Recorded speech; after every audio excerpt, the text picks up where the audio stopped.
Hello everyone and welcome back to a brand new video and welcome to round 10 of season 5 of our F124 Mercedes driver career mode. Yes, we're back this weekend. My favourite track on the Formula 1 calendar.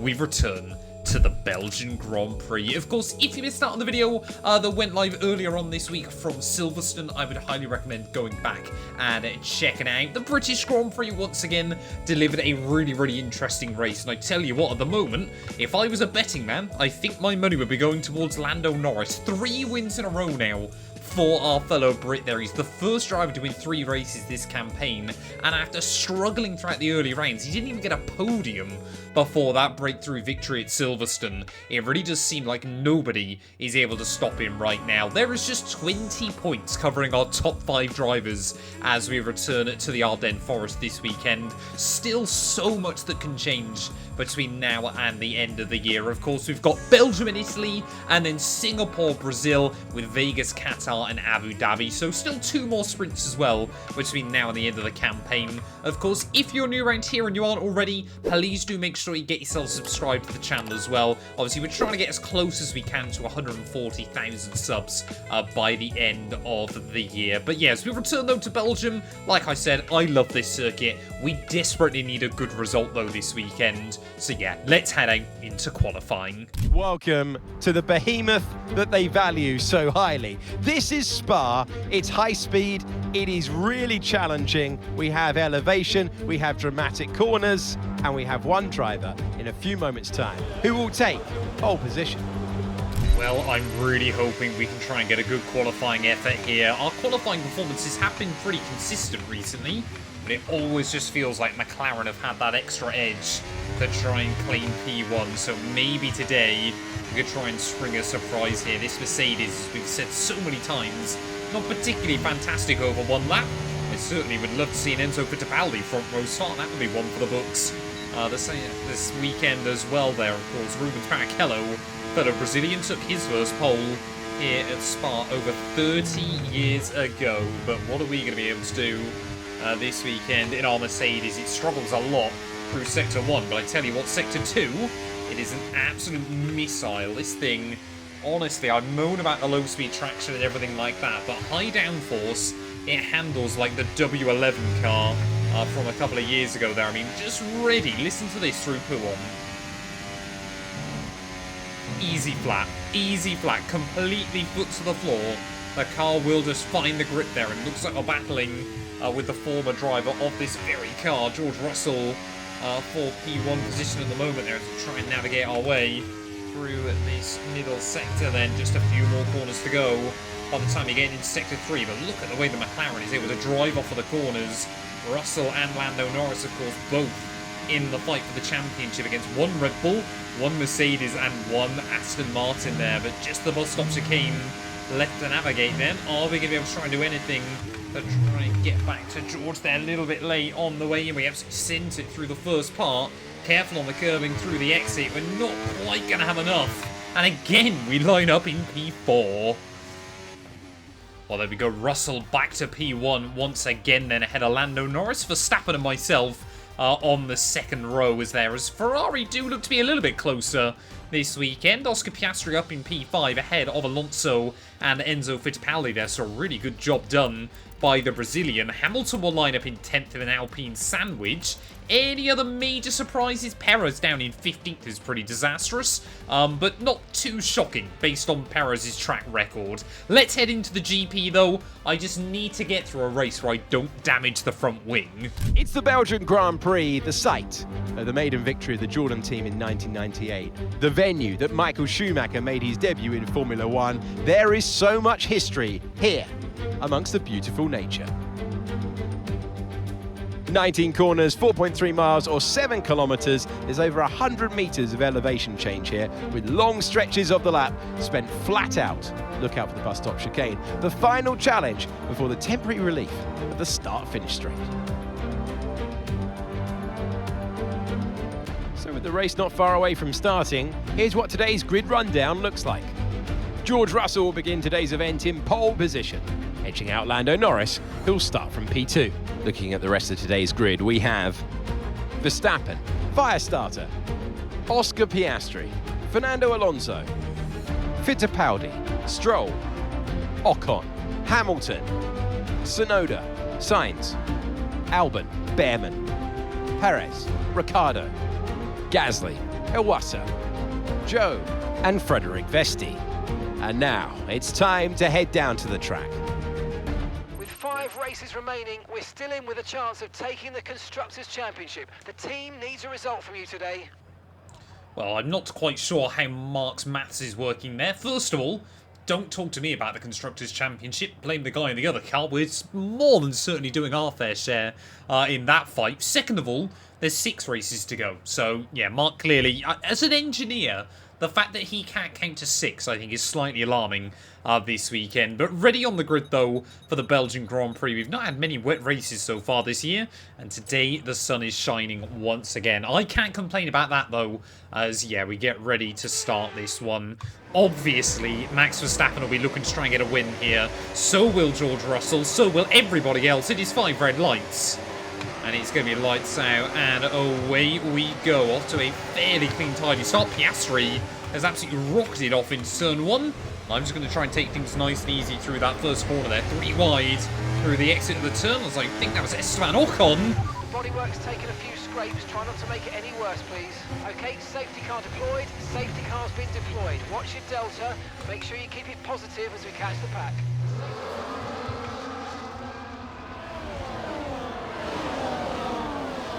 I'm genuinely speechless. Oscar Piastri's gone. No idea what's happened to him in all of that. I'm guessing he just got pinched in the middle there as Esteban Ocon just absolutely like a torpedo in towards that first corner there. And that left plenty of other cars scrambling to try and avoid him. Tyre wear, though, again here, shouldn't be too bad. This car's pretty gentle on its rubber, so I'm tempted to try and go to the hard tyres and see if we can get through to the end of the GP. I just don't know whether anybody else will try it. Well, taking a look then at everything else that's happened, obviously Ocon, yeah, somehow has had a really good start there. Verstappen has also got the jump on Lando Norris, so George Russell still leading the way, but nobody else then is going to peel into the pit lane at just the end of lap 1. So this is going to be a real gamble from us early on in this race. Of course, World Championship leader still somehow. Everybody just doesn't seem to be able to, apart from Norris, seem to be able to string races together at the moment. But yeah, we are going to be out right at the rear of the field. Like I said, if we can get to the end, I mean, the pit lane here doesn't cost you that much time. But if we can get to the end of the afternoon, of course, we should make quite the game because of it. And, unlike real life, Spa inside F1 is not that difficult to overtake at.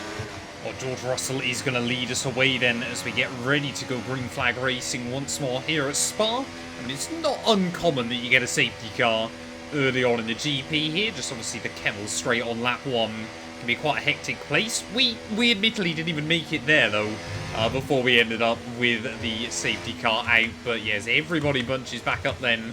We just got to try and move past some of these slower cars as quickly as we possibly can. First up on the old hit list will be Zhou Guanyu, but we've also got to make sure that we get some temperature into these hard compound tyres as well, because trying to find grip will not be easy.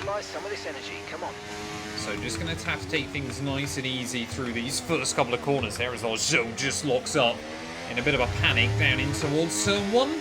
But yeah, I guess, I mean, for the second race in a row, we get down in the back of the field. Unlike, obviously, Silverstone, though, we haven't got to try and catch back up to the rest of the running order. Once again, we're probably only 10 seconds-ish behind Lando. Obviously, that gap will open up over the next few. But a pit stop here is probably going to cost you about 23, I believe. Oh, Zhou Guanyu's gone. That was a bit scary. Oh, where's he going? Zhou, man. What on earth was that? Nice move. Good job. I'm not convinced on that one, Mark, but I guess we've made an overtake then after this restart. Zhou Guanyu with a mechanical failure very early on. Okay, it looks like the problem's terminal. They're retiring the car. That was incredibly scary. Not only did we just get a load of smoke put in our face, but also, yeah, we didn't know where Zhou was going to go. But it really does take a long time for the tyres to get up to temperature, especially when you're going up against the softs, even if it is just a Sauber at the rear of the field. That car certainly is, you know, this is probably going to be one of our worst tracks, especially now with the side pod damage as well. We're going to be a little bit draggy in a straight line, which wasn't much of a problem back in Austria there. You can already see Lando Norris, new fastest lap of 1:43.6. What is our lap time going to be relative to that one? Try and put the power down out of the final corner. We only do a 45.2, so we lost 2 seconds to Lando on that lap. I'm hoping we're going to be able to move past Fred Vesti pretty quickly as well. Lando did have the DRS as our top 3 try and stick with each other. Esteban Ocon could be on for a huge result as well today if we were to hang on to that P4 in the Alpine car as well there. But can we try and actually make a legitimate overtake then in this Grand Prix as we'll try and suck up behind Fred Vesti? To the inside we'll go, still able to hit 220 in this car. And we go purple through the first sector as well. This is where things will immediately get very, very difficult. I won't expect to see the AI into the pits until probably about lap 9 or lap 10. So how do we kind of try and carve our way through here when everybody's got the DRS?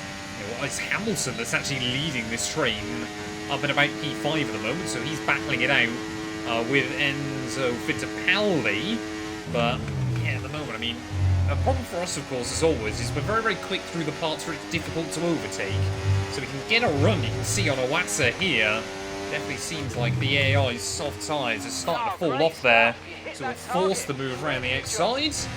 Iwasa clearly doesn't want to give it up, though. But we will hang the car down the inside through no name, and we'll gain another spot. I mean, what on earth is this through the final corner from about 5th down to 15th place? All just bunched up behind each other. 5 seconds. Oh, we've got to start taking more liberties then. Down the inside of not 1 but 2 in towards that first corner there as Sergio Perez will try and defend it on the exit. So back up into P15 we'll go then. As Haas, yeah, last year they were really, really good. This season their pace seemingly has absolutely fallen apart. But there's one Red Bull fights at the front. The other one, yeah, barely battling with the junior team outside of the points right now, as we will again try and have a look around the outside of Checo this time round. And again, we've just got so much grip. Those soft compound tyres will be starting to fall off for the AI. Our hard tyres, I'm pretty certain, yeah, they'll be comfortable to the end. We could have probably opted for the medium. Well, Ollie Behrman then is just holding up Carlos Sainz right now as the V-Carb driver. Thought he might be able to get a run on the Williams, but not quite able to there. Have we timed it? As we will try and carry the speed up in towards the bus stop chicane. Behrman's going to try and go defensive. Oh, as we thought about having a look down the inside of the pair of them. Not quite any room there, but again they will trip over each other on the exit of the corner. On the MGUK. To manage this, we're going to need to lower our ERS deployment mode. Well, I was too busy listening to Mark ramble on about random stuff, but we'll get down the inside of the pair of them at turn 1 there. A little bit ragged on the exit though, as we just skim against the barrier there as Sainz moving around in the brakes. Don't think he was expecting me to try and commit to a move as well, as Ollie Behrman though will be a sitting duck, because I don't believe he got the DRS off the corner. No, he hasn't. That'll be a nice move to make. Charge speed is suffering, and if it gets much worse, we could be forced to retire. Here's some information on Tsunoda for you. They've got an issue with their car, they're going to be slow. Mark is doing a lot of waffling this weekend, but I guess we've gained another couple of places then. The team already worried about the MGUK, and that is a big component around a track like this. Right, come on then, let's see if we can try and get a run on yet another V-Carb and a Williams battle there. This time they have got an Alpine as part of their gang, but Tsunoda struggling with some wear on that car at the moment. So how's this all going to pan out? I just don't really want to commit there as Ricciardo, the last of the late breakers, will try and have a look past both Albon and Yuki down at those final couple of turns. Not quite able to make it happen though, as we'll try and get a run on the Thai driver back into towards turn 1. Ricciardo has done it. So beautiful move there as I almost go into the back of Tsunoda at that first corner as well there. And I mean, all this is doing, all these battles are really, really stringing out the AI drivers at the moment. But still, there is 3 cars at the front that we want to try and beat here when they do finally boxes. Can we try and get a run? Tsunoda is definitely wounded at the moment. Will he be able to get a run though on Ricciardo? I'm trying to just get close to a pair of them, but it's not going to happen by the time we get onto the brakes. Ricciardo, another robust move, as we will try and follow him around the outside of Yuki. And say, we just have not got time for messing around with these other cars at the moment. We definitely have the advantage in terms of the tyres, but it's still so awkward. This was not normally the place I expect to try and make a move, but we'll have a look down the inside of Danny Rick, who just about jumps out of the way. Not often do you see overtakes made in towards Spaniards, but we've got to go for it. No contact was made or anything. Ricardo, fair play to him, gave us the racing room after what was a bit of an opportunistic lunge. You can just see immediately, though, we can launch up to the back of Enzo Fittipaldi as well there. Ferrari had a really strong start to this race, but as seems to have always been the story for Ferrari this year, they just seem to struggle with the car over the longer run as well. As, oh, that was far too late on the brakes. Absolutely missed my braking point there. So, oh, Fittipaldi doesn't really want to give me any room to try and get back on the road, but now we've got cars into the pits. So this will give us a better idea of where we're at relative to some of our other rivals. As Verstappen making his way on the pit lane exit, and there's George Russell as well. So we have not got the undercut on these guys. We're going to come out right with Verstappen as we try and get the run down in towards ROUGE and Ranion. Can we get the power down up the hill on the other side as Russell is surely going to try and look for a move on Fittipaldi as well. We are wheel to wheel with Verstappen. Look at Fittipaldi trying to give George Russell the squeeze. This is all getting very, very chaotic still. Here in the Ardennes there, as around the outside of Enzo will go as well. That is a critical move to make at this stage of the GP. We've got to stay in the range of George. Well, George Russell knows what is at stake at this point of the championship. He knows how much momentum his teammate Lando Norris has behind him at the moment. Could we see our fellow Brit get 4 race victories in a row there? And you can just see by not getting past Enzo Fittipaldi how much time Verstappen has lost on that last lap or so as well. Where will Lando Norris come out relative to this gaggle of cars? I think he's going to come out. He might actually come out between myself and Russell on the exit of turn 1. No, he won't. We are up into P2 then. So we might be able to leave Verstappen and Lando Norris to battle behind us. I don't think we'll quite get Lando out of the range, but George is absolutely bolted. Oh, Lando Norris, how on earth's he got a run there on me? Thinks better of it. So we make our way down through P1, but I don't want to cost him time against Max Verstappen as well. So I'm going to be really strategic here and actually let Lando by. Hopefully we won't allow Verstappen back in the DRS range as well. But I think he'll have the pace to close in on George. And maybe, yeah, challenge his teammate for the win come the end of the afternoon there. So just see immediately how quickly that McLaren bolts free. Verstappen again behind us. I mean, all of us know the DRS games. All of us know how important it is. You can see how much time we can gain back on Lando up in towards the final couple of corners. But it'll all be about the rundown at turn 3. I mean, it's just impossible right now to keep up with those McLarens. They are so fast. And I'm worried, yeah, that we're just going to continue to lose more and more time. As here comes Verstappen then trying to look down the inside through a ROUGE Radion. That was not where I really wanted to go wheel to wheel with the Dutchman there, but he's going to fly past us as well then and back up into the podium places. I mean, there's a big gap back to Ocon and then an even bigger one back to Alonso a bit further away. But is it going to be another weekend of a P4 finish, or we just simply don't have enough to scrap with the big boys? It's such a weird feeling. It must be how Verstappen has felt on a few occasions in 2024, but just to feel completely powerless against the drivers that are meant to be your big rivals in this game right now is so awkward. I mean, we're just trying to throw the car around, trying to do everything we can to keep up with Verstappen and those McLaren cars, but we just can't. We just have not got enough. I knew this section of the season was going to be difficult for us simply because of the lack of straight line speed this car has. You know, the lack of top end performance that we've got relative to some of our competitors here, but I never thought it would be this tough at the moment there. I mean, you know, if we finish P4, no, of course the championship hunt isn't over or anything like that, but it's just how often I feel like we can't quite compete with these other drivers at the moment. I guess the good one is we're going to outscore Alonso here unless something goes disastrously wrong. What I could really do with is a red flag or something, just so we're all on a level playing field again. Oh, McLarens are battling. So there we go. Lando Norris now has moved past George Russell and into the lead of the GP. I can't remember who was P2 in the championship when we came into this weekend. I think it was still George. But could we see Lando Norris continue his run of dominance and maybe bag a 4th win? Or could we see Verstappen actually get back to both of them by the end of this race? Obviously, if they continue to trip over each other, maybe Verstappen has got an outside shot at victory here. I think it should probably give you a good idea of how our race is going. We're currently getting under more and more pressure from Esteban Ocon in his Alpine. I know this track suits that car, but that is ridiculous.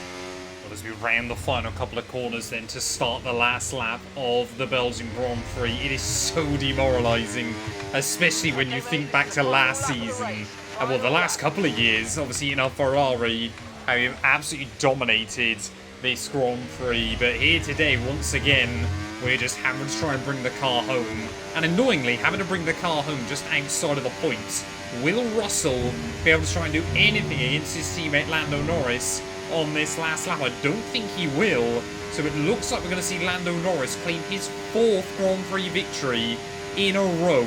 No one is seemingly able to stop our fellow Brit at this stage of the campaign, and that is making me more and more nervous in terms of the bigger picture of the championship. Could this weekend be a defining one for Alonso as well? He and Aston Martin have just not had the pace, and it's been a real sad state of affairs for them after obviously Lance bottled the win last time out at Silverstone as well there. But obviously, we've got the Italian Grand Prix next weekend. That's going to be another tough one for us. But after that, we have got a few tracks that hopefully will suit our car. I think it's only really Monza and Vegas. Those are the two that I really feel like we're going to struggle between now and the end of the year. We need to maximise the results in those GPs and at least try and bag another win somewhere else as well. But through the final few corners, Lando Norris, he won in Barcelona. He won in Austria, he won in Silverstone, and he is going to make it 4 wins in a row here in Belgium. What a run of form he is having at the moment.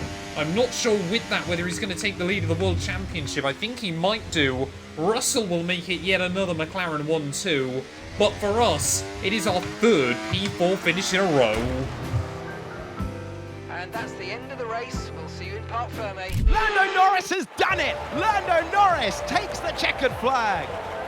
And of course, what 3 race victories, a hat-trick of wins, does for a driver's confidence is huge going forward in the championship. You know, they've got the energy on their side now, and it's for the others to try and stop this progression of victories.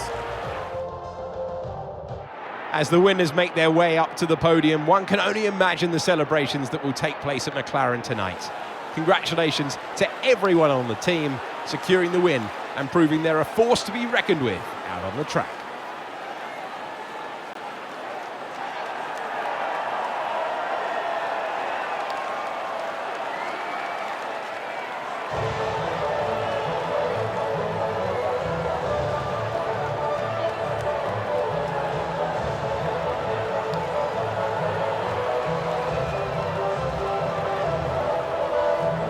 Well, there we go. Lando Norris from P2 on the grid at the full 26 points this weekend there. What a dominant drive that's been, and once again reminds everybody why he is not only a championship threat, but I would argue probably the championship favourite there. George Russell in P2 ahead of Verstappen and myself. Esteban Ocon, a huge weekend for him and Alpine, beating out Alonso, Hamilton. Albon gets points for Williams with both V-carbs rounding out your top 10. But what does that do to our Drivers' Championship?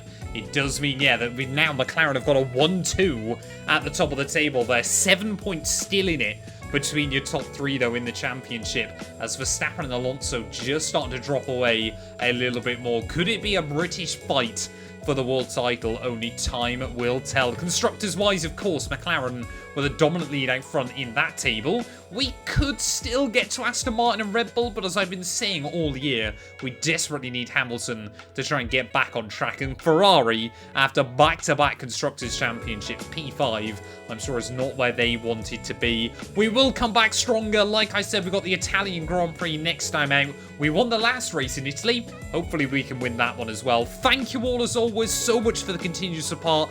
Make sure you get yourself subscribed if you're new. And yeah, we'll be back very soon with more F1 24 content.